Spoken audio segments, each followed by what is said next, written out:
Welcome to Sly REcords podcast, a Christian conversation about pop news and video games. I'm Sly Carl. Today I'm flying solo. So let's just jump right into the news. Story one that I've selected is that The Witcher 4 was announced by CG Projekt Red.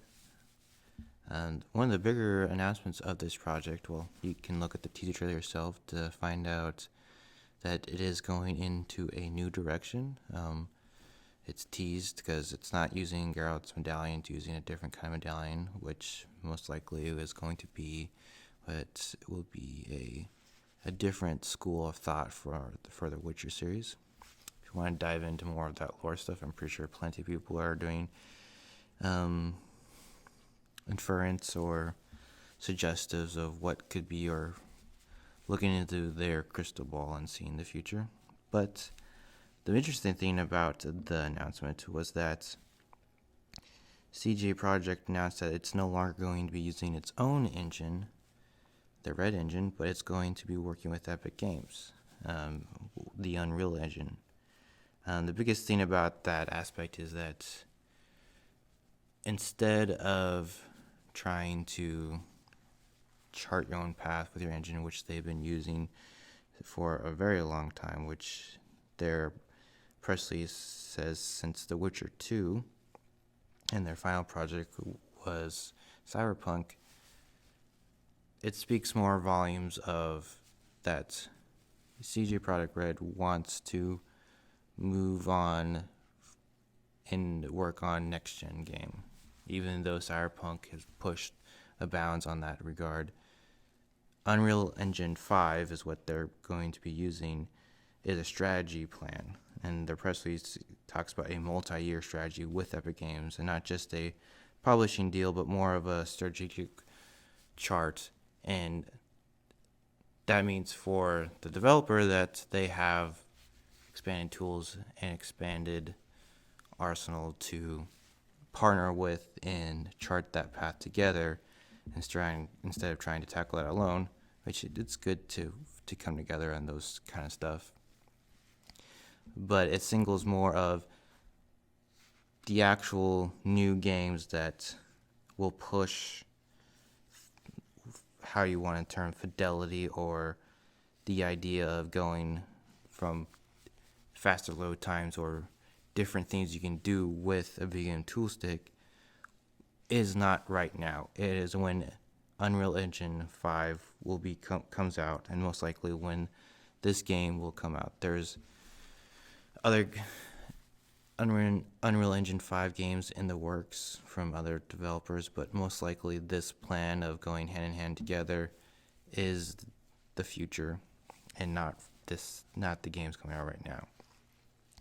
On Epic's part of the side of this is that they get to work with a very talented developer, and they're no longer fooling around with Fortnite as their capital reserves. They are going back to what they do, and they make engines. They make a game engine, and they support that. I'm pretty sure all sides will be happy on that. Let's go to story number 2, and that reveals around with Sony's continued troubles with their online services. That PlayStation service had trouble again this week with their game apps, PlayStation Store, and PS Now. They all had temporary issues. That story is brought to you by The Verge. The biggest issue that we can gather from this is that networking and online gaming isn't the answer. Well, that's putting a little bit too much spin on it, maybe. But all of these networking issues and globalization from a consumer standpoint means if it's not working for you, and it's not working for a lot of people, then you can't play your games and you can't enjoy what you've purchased. Most of the services are most likely fixed by now, but that's another thing to keep in mind. Story number 3, GDC returns. This is brought to you by Axios from their newsletter.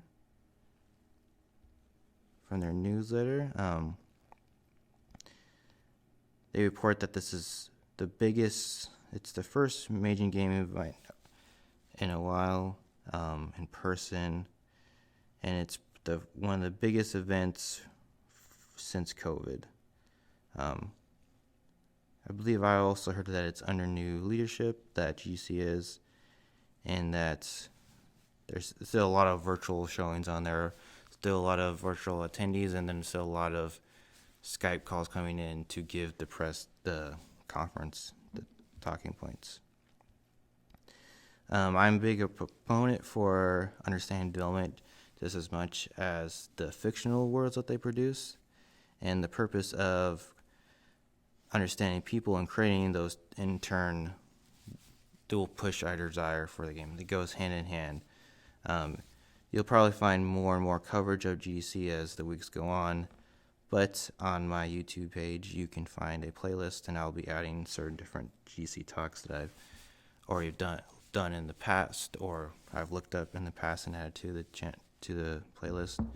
But I am going to add more and see how it goes in the future. And that does it for the news. Let's go with the question. Is it time for disco? And that's what I phrased this,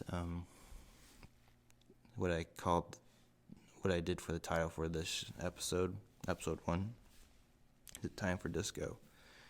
And for me, the answer was no, in the sense that beforehand, Disco Elysium came out a while ago. Came out on PC, came out on a whole bunch of different game platforms, digital, physical.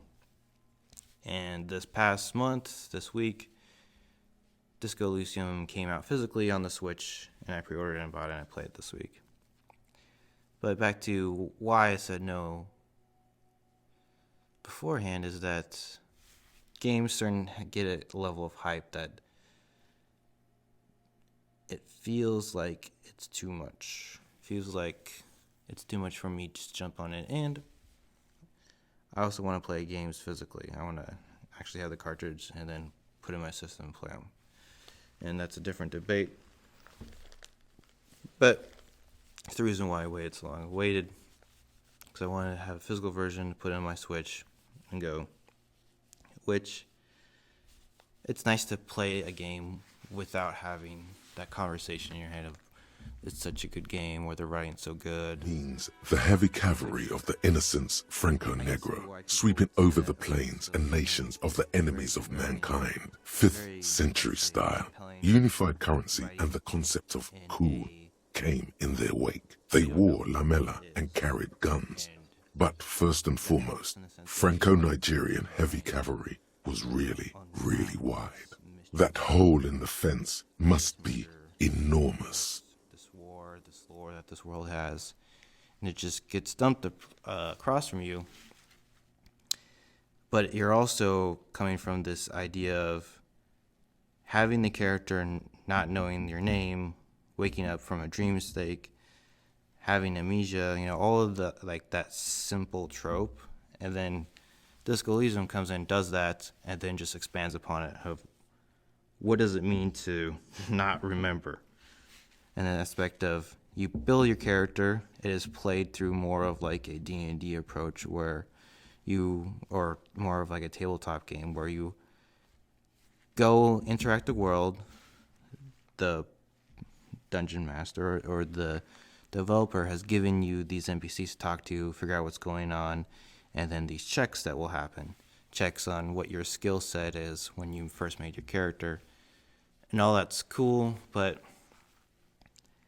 at a certain point, I don't think it's executed well enough, and I think this is a problem in the sense of playing on the Switch. I had it for a little bit, in the sense that the game feels more like it's a point-and-click adventure game with those D&D elements rolled in there, where you move the character and then you click on the interaction that you want to have, and then something comes from that, and then you go through a menu of dialogue that would be done, both terms all done better through a mouse.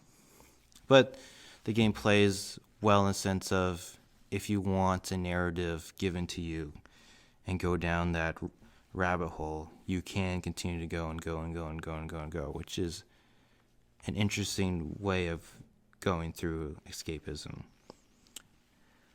But I still think the time for Disco Elysium came and went, and the answer for it may or may not be no. It would be an interesting story for you to travel upon, but there's a lack of human dignity in the first, I've played. There's a lack of how to treat a dead body. There's a lack to how to treat authority. There's a lack to treat simple interactions with the elderly. There's a lack to treat what a war has done to your country. I think there's just a lack of that human dignity that's already bestowed upon majority of humankind. That's been enhanced or decreased by different civilizations that you'll go through history and look at. Some people might say it's more of a terms of where that lands on savagery and civilization. But we all have that within us, and then I think the game kind of tosses that out the window. But that's what I've played so far. The art direction is very cool. It doesn't detract but still allows it to be enhanced through it. It's more of